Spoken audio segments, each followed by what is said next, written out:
So now my name is Goodness, my last name Mphelo means life. So Goodness life, no pressure. No pressure, right?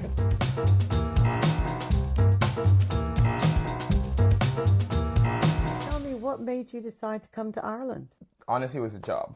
So I wanted to move to London. I always had a dream to move to Europe at some point. Then luckily got a job offer in London with Deloitte. Then I was getting like a little bit antsy, and then the partner I was working with was, why don't you move to Dublin? Yeah.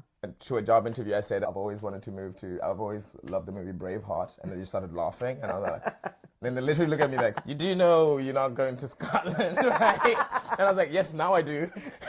So I didn't know anything about Dublin, to be honest. I knew nothing about, obviously I knew Ireland, I've watched the movies and stuff, but I've never really existed in my world. And then I moved here, and yeah, it was like a beginning of a nice chapter where I came in with a clean slate. I had no expectation, had generally no anticipation. I've only heard good things about Ireland in terms of the history of Ireland and South Africa and all of that. So I've always known that they were always in the good side of history. So I felt comfortable coming here. How did you deal with the kind of adapting here? You didn't know anybody? Yeah, I did not know anyone. Luckily, there's a good community of other South Africans that moved at the same time.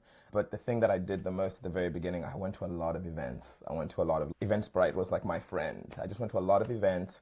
Like whenever I went somewhere, I always went to the front to ask who organized this. My name is, and I just went to a lot of different events. I went to a few speaking ones where it's like poetry opening speaking night where you come up and tell a story about your life, which is insane to strangers. Then after that, there's a break in between and everyone kind of connects about the stories that they shared.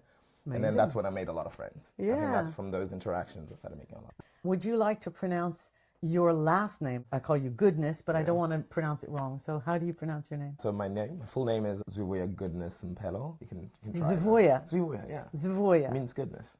Ah, okay. And you just translated to goodness? My mom did that, yeah. She was like, because it's very hard for people to pronounce in South Africa, for both, because there's 11 official languages. So I'm one of the Venda people, which is a minority group of people. Then one day when I went to school, my teachers could not pronounce my name. Then I told my mom, when I went back home, I couldn't stop crying. And then my mom was like, okay, we're going to change your name. We're going to add Goodness so that everyone calls you Goodness. So now my name is Goodness, and my last name Mphelo means life. So Goodness life, no pressure. No pressure, right? So you come from, would you call it a tribe or? Yeah, I'd just say maybe a clan. It's like the Venda people, the language, and yeah, it's like a small group of people in South Africa. We live in the north. It's very Venda, small group of people. Do you speak the language? Yeah. You do? Yeah, but you're Venda, yeah. Yeah, it's really complicated because I studied in high school as well, which is something I'm like, very proud of because it's considered a dying language. Maybe now it's coming back up because most kids were not learning it at school anymore. Okay. And I'm really proud that I still can write it and I can read it. I'm like, okay, this is kind of cool. Hopefully I kind of keep it forever. And what were you actually studying? I studied finance. Finance. Yeah, so I'm an accountant. Not as fun. That's great. No, but it pays the bills. I think that there's a lot of creative accountants that are repressing their creativity. They have to let it out somehow. Exactly. I'm one of them, for sure. He's going to Dublin Independent Fashion Week and I was like, I'm enjoying these things. And then the people I was hanging out with or the people I was befriending were designers. And I'm like, there's clearly I like hanging in this space. And then I think at some point, I realized that I was consuming a lot more than I was creating. In terms of creativity, I was going to the spaces and consuming a lot. In terms of being online, I'm consuming a lot. And then when we started Wabi Sabi, is coming from a place of we also want to contribute to this community that we're consuming from, that we're taking from. How can I be a part of it by giving back something? And then Wabi Sabi was like, started from going to Milan to buy some clothes, to bring them back. Oh, let's start a nice, fun, thrifting thing that is affordable. That was the angle. Affordable, nice clothes from Italy. Bring them here, we sell them affordable, because we didn't really want to make money. Okay. That's where the story began, giving back. I was wondering, you having been involved in going to Italy and bringing back vintage clothing, is there a parallel industry in fashion that's actually been building in the vintage recycled area? Yeah. I get that impression from you. Yeah, specifically even, I'd say I can speak to Ireland in Dublin. How many vintage stores are there? How many thrifting stores are there, right? Like, it's a whole subculture that is like, it's coming mainstream. Yeah. What does Wabi Sabi mean? So Wabi Sabi basically is a Japanese philosophy about embracing and finding beauty, or finding beauty in imperfection. You can see it in garments as well, in certain aesthetics, where if you break a mug rather than throwing it away, you put it together and then can gold. There's beautiful in cracks, basically, in clothing that is put a patch on top of it. It has character. It has. So it's basically that. It's going through life and navigating life with. Not everything has to be neat to have beauty. Nothing has, in terms of us, just being a human being, the quirks that we have is what makes us, if we all look the same, we all fixed everything, we're just like, it's like, where are you? What is that? You have that smile that you do, only you do it. Made you think, I'm just consuming more than I'm giving back. What made you think like that? I think when I turned 30, that's when a lot of things started clicking, at some point when I was in my 20s, it felt right for me to be like taking into the world, just like taking and figuring things out. And then when I turned 30, I realized that I have two younger brothers as well, that it was like, what am I creating for them? What am I creating for the people who are in their 20s? It feels like I was in the right age to then be creating for them. I wanted to be more creating for my younger contributive. brothers. Yeah, I understand. rather than consuming. It felt like that's the right age of being in my 30s. I'm like, wow, create more. Yeah, some would say that your mother brought you up well. She'd love to hear that. I think she did as well. Yeah. And what does she think about you being here in Ireland? She really wants me to be at home right now. But I think she's noticed that I'm happy here. And I think it's like a weird pain-love thing where like I think a parent wants you to be close, but then they also want you to thrive. And like I've found an identity that has always been inside me here. So it's a strange thing. What is home really, right? So Wabi Sabi Collections was at first, again, wanting to buy vintage clothes, bring it back to sell. So the collections part was that. And then now it's turned into a fashion commentary platform. We kept the collections because we don't know where it's going to go. That's keeping an open eye. So we don't have any designers underneath. We basically just commentate on fashion in Dublin, the Greater Island, by interacting with people and then talking about clothes and talking about like fashion in every capacity, like different styles that exist. Because of that, there's a lot of designers that follow the page, and there's a lot of trying to act as to give shine to a lot of Irish designers. Our show last year was just getting Irish designers to come under the same umbrella who are still maybe graduate or still up and coming, and give them platform. And we plan the admin stuff. We plan everything in terms of they just tell us what designs they want to bring. Then we curate the whole night for them to have the shine. So that's what collections. That's why I said your collections. It's not about us. It's about the community and just like all the designers that already exist. So do you actually find the venue to actually have the actual the whole thing? Yes, the whole thing. So Wabi Sabi plans the whole thing and finds everything basically in terms of production wise, even telling them when somebody's gonna walk. And again, 2 years ago, if you told me I'm telling models like when to stop, when to work, when the music is happening, I was like, what are you talking about? I would never have believed you. I was like, wait, I know nothing about runways. And now it's interesting, the more you exist in something, the more I went to a lot of fashion shows, not as much as you, obviously. No, but I've gone to a few, and there's certain things I'm like, as an outsider, I think I consume going to fashion shows differently. I'm seeing more storytelling rather than my other fashion designer friends. They're seeing like, they look at the intricacies of clothes. I'm like, for me, the clothes are cool. I'm looking at the story behind the clothes. You know what I mean? I'm looking at what's happening with the faces of what are they trying, what kind of music do they choose? What's the lighting? What the venue is? How do they want the audience to feel? I'm looking at that. I need to say, the other night you ran an amazing evening where you invited people along.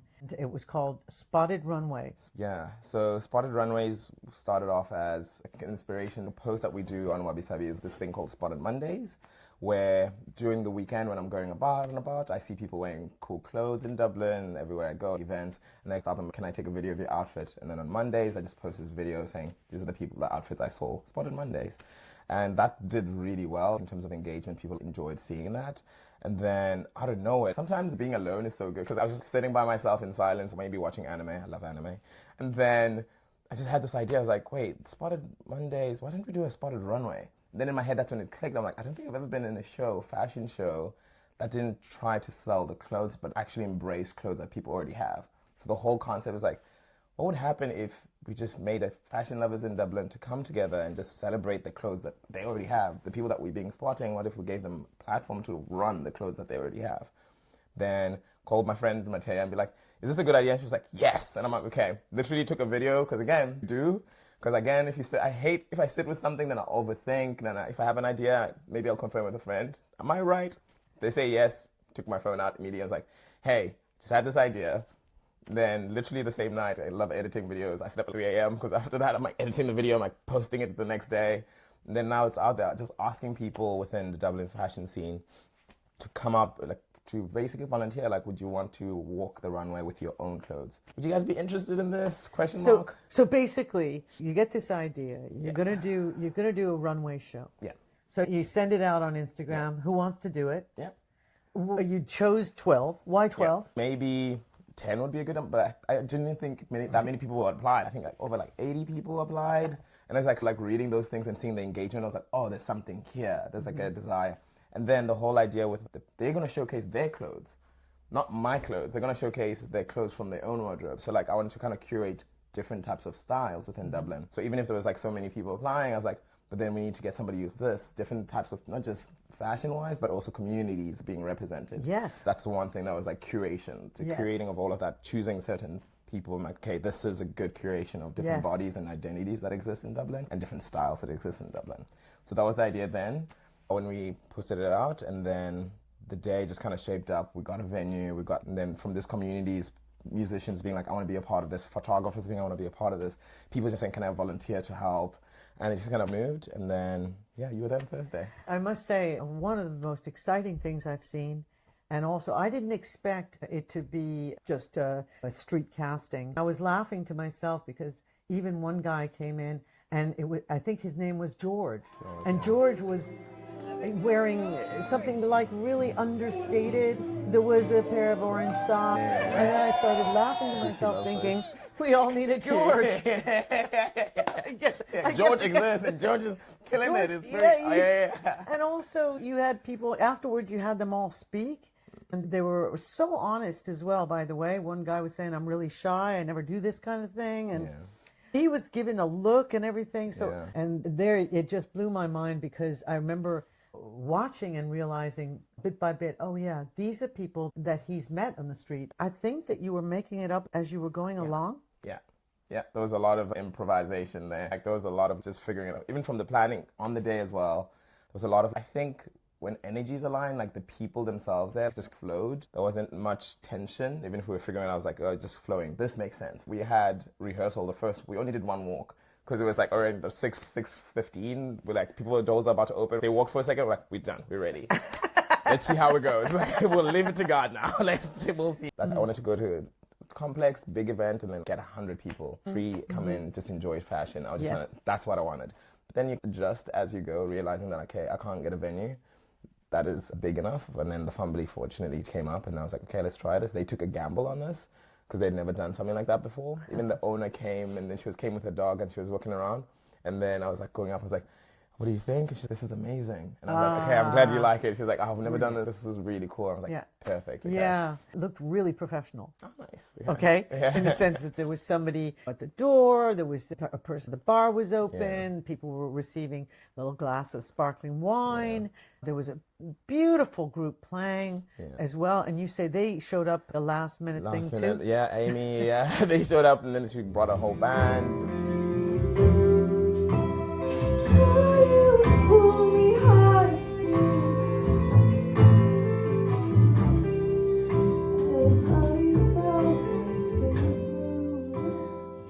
If you were to look back over the last, say, 4 years of just trundling along and finding your way, what are some of the lessons you might have learned so far, and what in moving forward as you are right now? But that I'll always repeat, keep doing, create more than you consume is my philosophy right now. Just create. So if I find myself consuming a lot in the weekend, then I'm like, okay, I need to lock in and do something. And then also, I think the intention behind everything is I need to be, how do I say this? I think I've learned the thing that guides me the most is the intent behind the things I want to do. And if that's clear for me, then everything kind of works out. Even at the event, for example, the intention was there. I didn't know how it was going to show up, because I can't plan everything. I can't plan the people who are going to arrive there. Yeah. But I'm like, there's this motivating thing. People want to create this space. And when I saw it, I almost teared up on the day. Oh, this is how it's showing up. The thing that I wanted to create, that was like the intention, was like, this is how it's showing up. I could never have planned this. And Wabi Sabi, it's like, that's the thing I keep seeing. Even in communicating with people and interacting with so many people, I've learned so much about just how people interact and how friendly people are. Yes. Especially in these defining times. Yeah. Especially even in the fashion world, not being a fashion person, coming to sometimes get intimidated by the world of fashion. It's very intimidating, Oh my God, but people are so kind. I think that, you correct me if I'm wrong, but your intent, as you explained it that evening, was that in between each of the passages, you took a break, and then there was the next passage. You intentionally wanted people to connect with each other, whereas in most fashion shows, naturally, first passage, second passage, third passage, if it is, it's over. Then you go, yeah. And then people are going home or whatever. But no, it was an event that lasted from 6:30 till 10 o'clock at night. And I was thinking, what is he going to do for that amount of time? Yeah. But everybody stayed right to the end. You had musicians, you had a rapper come in, everybody was dancing.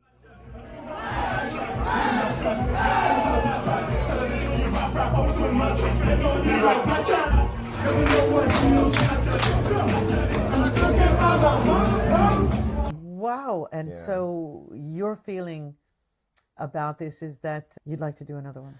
Definitely. I think I want to make it more recurring. The whole motivation thing is like, in Dublin, I think there's not a lot of creative events for people to actually come and not get with the intention of, we're not trying to sell you something. The product that is the space to connect.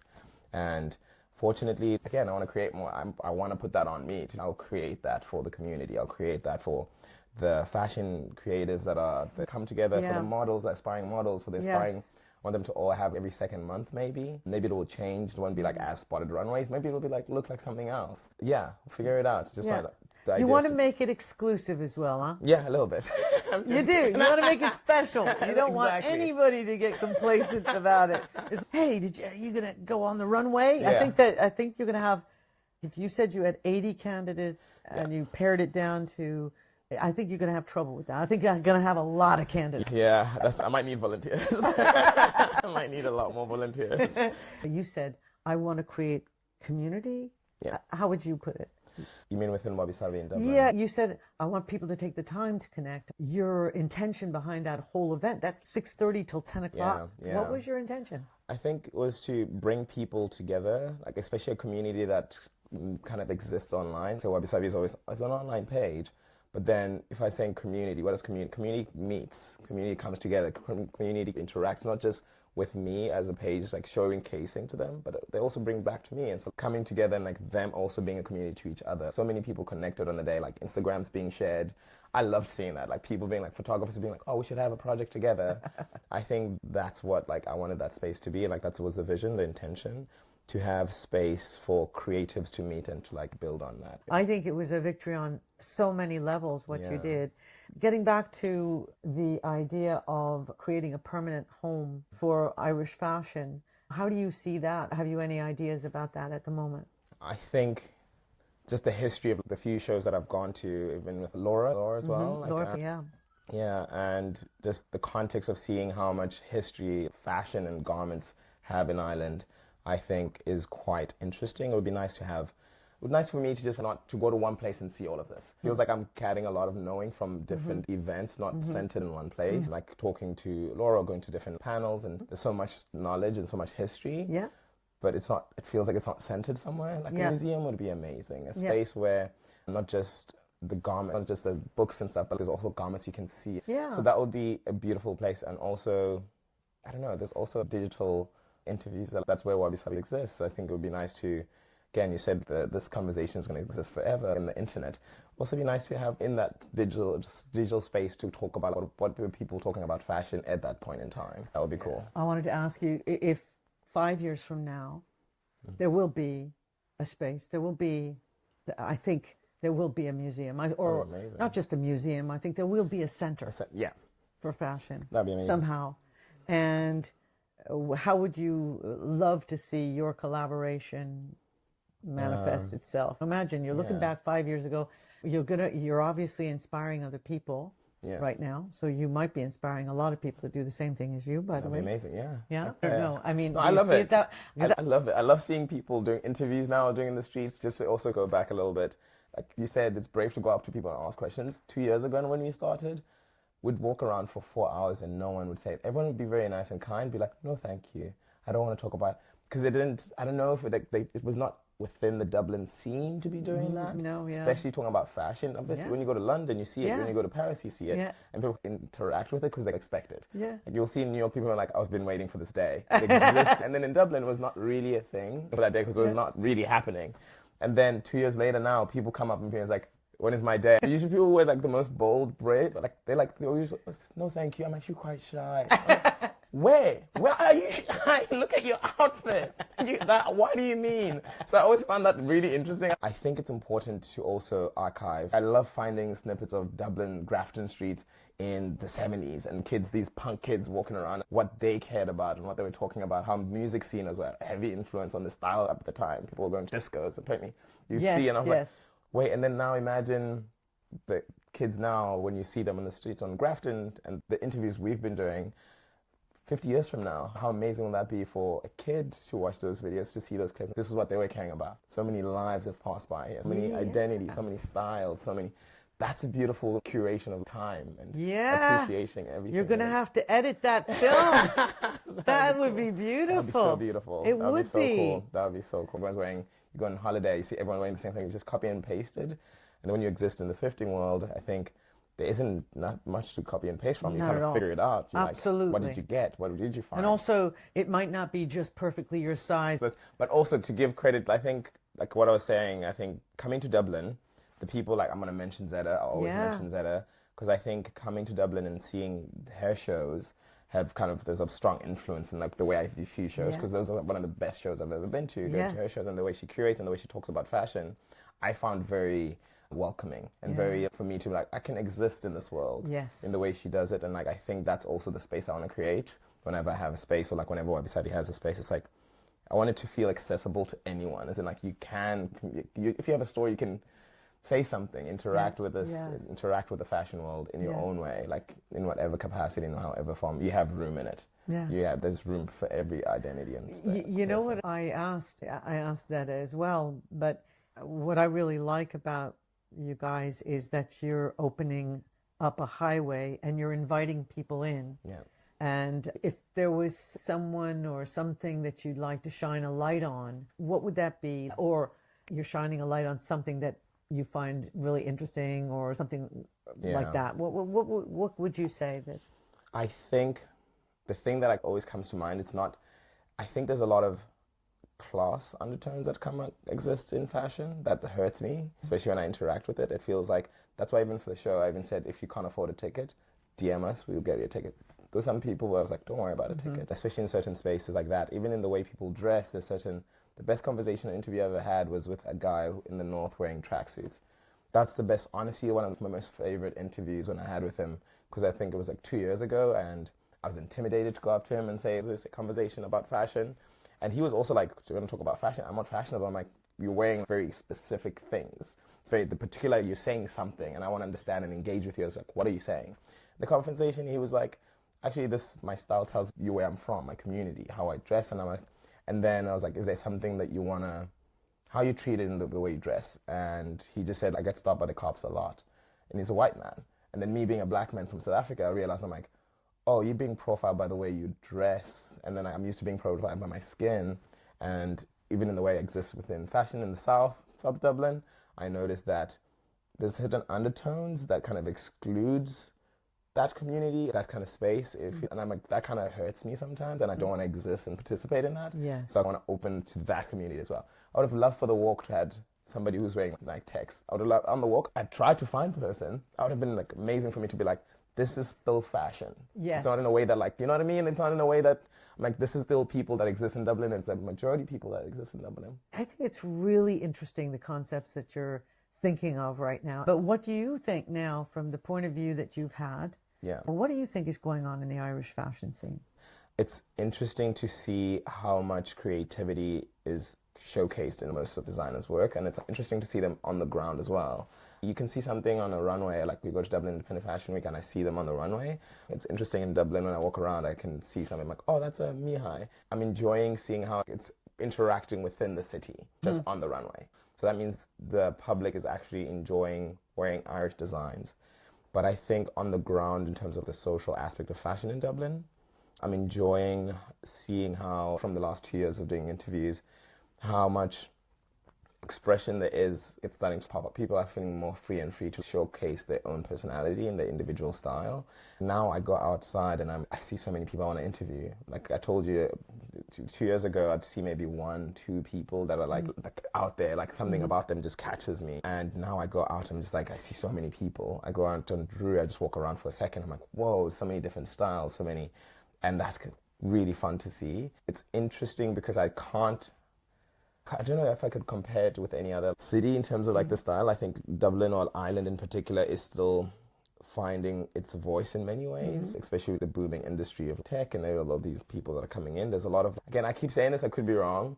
I always say it feels like I'm in London before it popped. Do you know what I mean? It feels like there's a lot. I'm so happy. That's why I'm calling it home. I'm so excited for the future because it feels like something is bubbling. Something is like, something's you know what I mean? moving, something's shifting. Yeah, not even just in fashion. I can see it in the music scene, in the fashion, in the movie scenes. There's a big curiosity from the world into Ireland. It feels like there's eyes in this place. Like I said, I thought it was Scotland. I thought I was going to move. Like I said, I love the movie Braveheart. When I was going to move to Dublin. When did you become aware that you wouldn't just stop at being an accountant? Honestly, I think I'm still figuring that out. But then I'm noticing that my identity is starting to morph and change because then people are like, aren't you a fashion guy? Are you a Wabi Sabi guy? I think I've always wanted to do something creative even as a child. So when I was a kid, I wanted to be a filmmaker. Okay. Then when I told my mom this, she was like, you're so smart. You're so good at numbers. Why don't you study something practical first? And then I'll pay for your college to do whatever you want. You can do anything creative. And then I'm also using the finance thing in Dublin Independent Fashion Week. I think every skill you acquire works towards your greater good somehow. If you had no limits, what would you like to do? The dream is to one day quit my 9 to 5 and document people's stories. I want to go to small towns and just document every day. Going to talk about people who live in the villages or who live wherever and talk about what is love for you. And then curate that and make it into a documentary about love across the world from voices you've never heard of. That's the dream. I'd want to make documentaries, maybe sell it to Netflix. Talking about people and connection and their stories. Really wonderful to talk to you. I'm so delighted to have been to your event, and I'm looking forward to all the other events that you all do. Okay? Thank you so much for having me. This is really nice. This was fun. Yeah.